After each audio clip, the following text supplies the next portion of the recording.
In this video, I'm going to show you how to appear offline in Roblox. So if you want to appear offline in Roblox so other players won't see your activity, this video will walk you through the exact steps. So first, open Roblox on your phone. Make sure you're logged into your account. Now once you're inside the app, look at the bottom right corner of the screen and tap on More. Now once you do that, scroll down and tap on Settings. Now inside Settings, look for the option called Privacy, then tap on it. Next, find Visibility and Private Servers and tap on it. After that, tap on Visibility. Here you'll see different options for who can see your online status. So to appear offline, select on No One under Online Status. Once you choose No One, your changes will be applied immediately.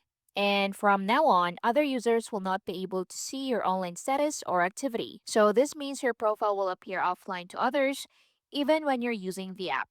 However, keep in mind that Roblox does not have a perfect offline mode. So people may still know you're playing if they join the same game, but your status and activity will be hidden as much as possible. Now, if you ever want to go back online, you can simply return to the same setting and change it to Connections.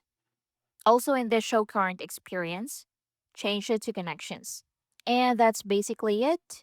That's how you appear offline in Roblox. Thanks for watching.